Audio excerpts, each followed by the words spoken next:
자식이 만든지 말을 했어 안 했어? 내가 곁으로 와야 했지.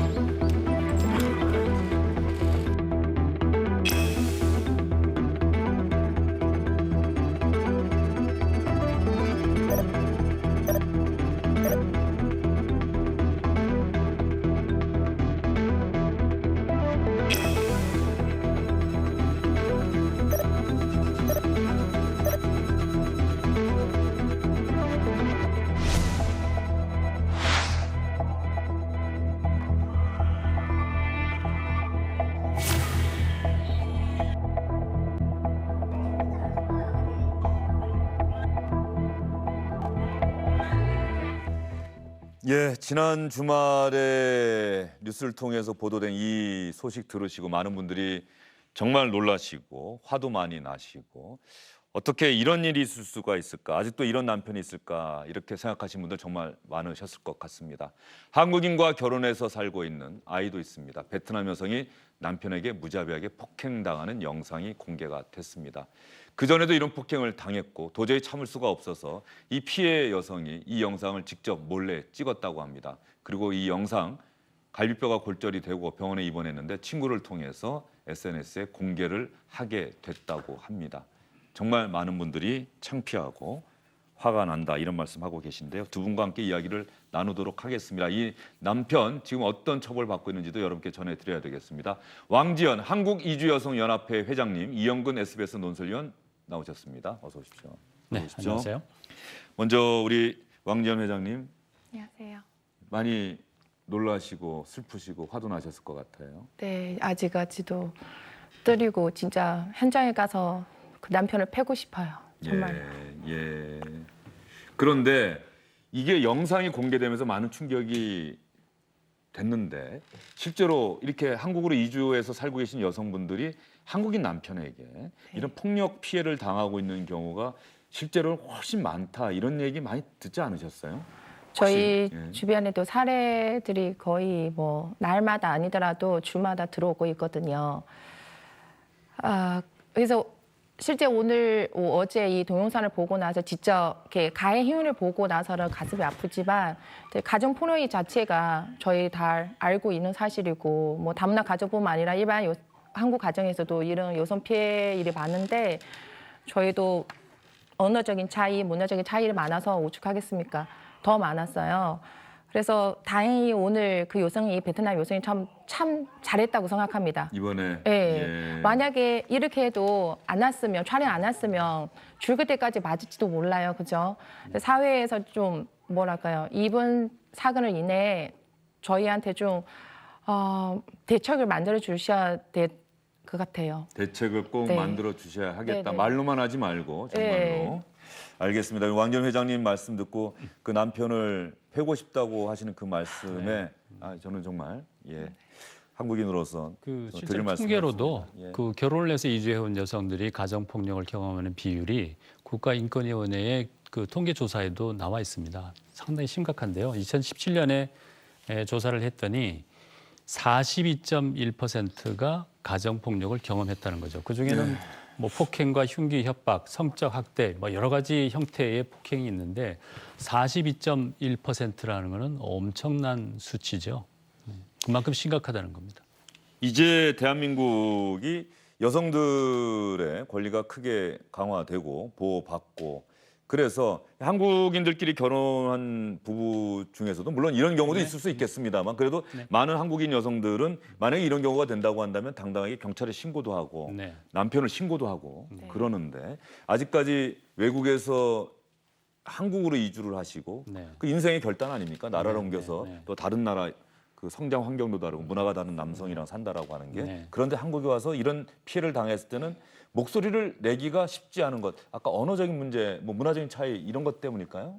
아무래도 그 말이 서툴다는 것 자체가 그 외부인들하고 소통을 할 수 있는 한계가 될 수밖에 없겠죠. 그리고 특히 이제 도시 지역에 그래도 그나마 시스템적으로 이런 그 인권 관련 단체라든가 이런 시스템이 갖춰져 있는데 사시는 분들은 그나마 접근하기가 쉬운데 특히 이제 시골 같은데 거의 그 다른 지역하고 고립되다시피 해서 생활을 하는 분들의 예. 경우에는 이런 상황을 당했을 때 누구에게 어떤 방식으로 도움을 청해야 할지 그것부터가 사실은 엄청난 절벽이죠. 네. 저는 저 남편이 말이죠. 한국말이 서툴고 말대꾸를 해서 폭행했다는 저 기사를 보고서 네. 모르겠습니다. 경찰 조사 받다가 왜 때렸어요라고 얘기하니까 저 답변했는지 모르겠지만 저게 과연 폭행을 한 이유가 되는지는 저로서 납득이 안 되던데. 한마디로 말이 안 되죠. 예. 네.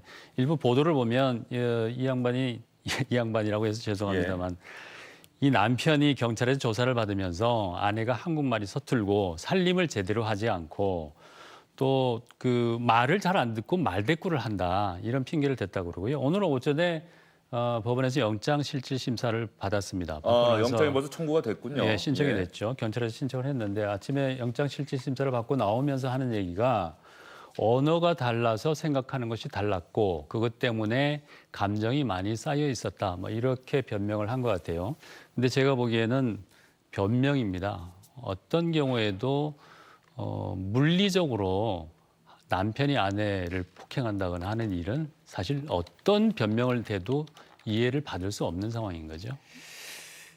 왕 회장님이 처음에 나오셔서 이런 사례가 있다는 얘기 많이 들으셨고 그러는데 지금 그 이주협회가 만들어지고 회장님으로 활동하고 계신데 실제로 이런 전화 내가 이런 피해를 당했어요라고 전화가 오면 도와줄 수 있는 그런 시스템이 그 이주협회 차원에서 구축이 돼 있어요? 만들어져 있습니까? 저희는 민간 단체이다 보니까 모든 원년비도 저희 다 스스로 마련돼 있거든요. 그래서 그런 노력이 되지 않아요. 그냥 회원들 이제 사회 적응, 경제적인 자립하기 위해서 이게 프로그램 진행하고 있는데 이런 그 상담이나 신고 들어왔을 때는 저희는 이제 이주 여성 인권센터 쪽으로는 연결돼 있거든요.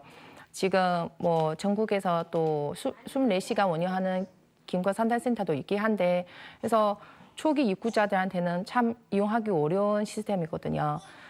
왜냐하면 한국어도 모르고 문화도 모르고 한국 사회에 어떻게 돌아가는지 모르고 있어요. 또 주변에 자금이 있으면 도움을 받을 수 있는데 예. 자금이도 없는 상태에서 같은 나라에서 오신 그렇죠. 분이 주변에 있으면 네. 근데 지금 어떤 거의 문제되는 가정들 보면 남편이 와이프가 밖에 나가는 걸 원하지 않아요. 집 밖으로 못 나가게 네. 하는 경우가 많다. 그래서 오히려 사회 활동 잘하신 분들 이런 가정 그 폭력 없다고 봐요. 남편들을 적극적으로 지지하는 편이고, 근데 밖에 못 나갈수록 더욱 정보들 다 단역해서 차단되는 상태에서 그래서 피해 받아도 어디 가서 신고한지도 모르고 신고하더라도 언어 문제일 수도 있고 또 여러 가지 걱정되는 거리 많거든요.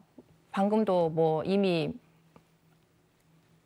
잡아갔는데 예. 그런데 앞으로 어떻게 처벌해 주는지 그러니까, 저희 예. 그거는 지금 상황에서 그거를 걱정하고 있거든요.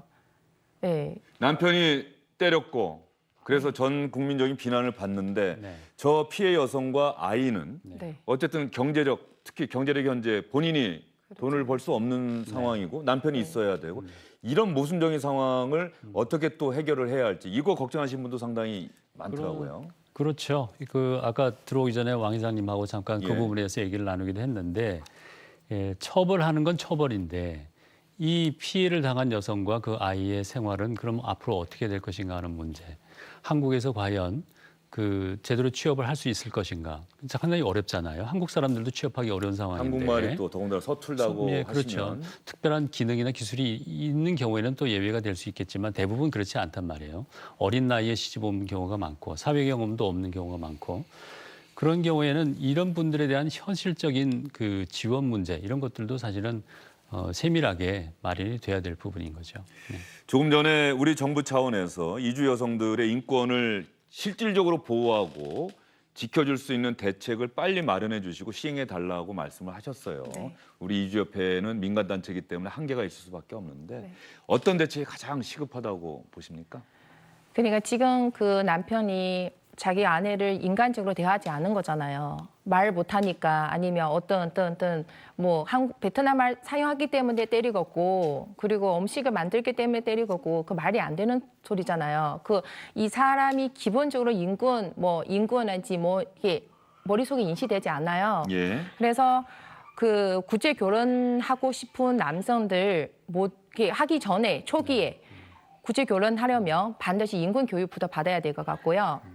다시 말씀드리면 지금 실제 한국 사회에서 지금 인권에 대해 특히 저희 다문화 가족에 관한 이주 여성 관한 인권을 정말 바닥이라고 볼 수 있어요. 며칠 전에도 익산 시장 사건이 알고 계시죠? 예. 그것도 익산 시장이 그렇죠. 정말 우리 이주 여성들에게 하서는 안 될 말씀을 또 하셨죠.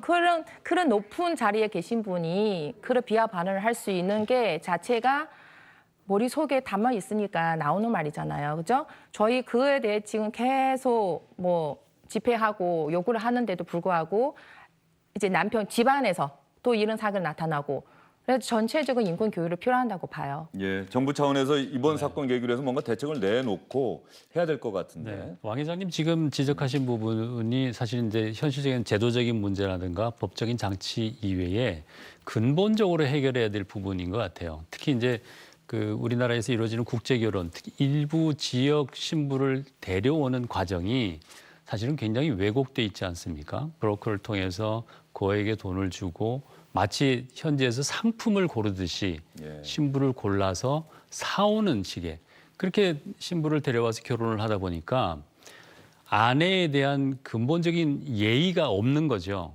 내가 사온 상품처럼 인식을 하고 나는 저 사람에 대한 소유권을 갖고 있다고 인식하기가 쉽습니다. 예, 굉장히 예. 왜곡된 인식을 갖고 있기 쉽기 때문에 이런 상황이 종종 벌어지는 게 아닌가. 왕 회장님 말씀대로 이런 국제 결혼을 하려는 경우에는 인권 감수성이라든가 기본적인 인권에 대한 교육이 필수적으로 따라주는 것. 그것도 근본적으로 문제를 해결하는데 하나의 방편이 될 수 있지 않을까 싶습니다. 예, 네. 정말 많은 분들이 한국인으로서 죄송하고 미안하고 부끄럽습니다라는 생각을 하실 것 같습니다. 네. 이런 의견들 꼭 잘 피해 여성분들에게도 전달해 주시고요. 힘내시라고 꼭 전해 주시고 감사합니다. 아마 많은 분들이 같이 하실 겁니다. 네. 마음으로라도. 예, 앞으로 이런 일이 절대 없도록 우리 대한민국에서 살고 계시는 분들, 외국인 여성과 살고 계신 분들 특별히 더 생각을 좀 해주셨으면 좋겠습니다. 두 분 말씀 잘 들었습니다. 네. 아침 햇살에 놀란 아이 눈을 보아요. 네, 가슴 아프고 화가 난 소식을 전해드렸습니다. 그런데 시청자 여러분, 오늘 오전에 아니 지금이라도 하늘 한번 보셨는지 모르겠습니다. 오늘 하늘 한번 보셨어요, 왕 회장님? 아니요. 하늘이 정말 파란 색깔이었습니다. 근데 기분이 예, 그렇지 않아요. 우울합니다. 예. 정말 그러실 것 같은데 말이죠. 이 파란 하늘 보면서 정말 부끄럽지 않은 어른, 부끄럽지 않은 사람이 되어야겠다는 다짐을 다시 한번 하는 그런 오늘이 됐으면 좋겠습니다. 주영진의 뉴스브리핑 오늘은 여기서 인사드립니다.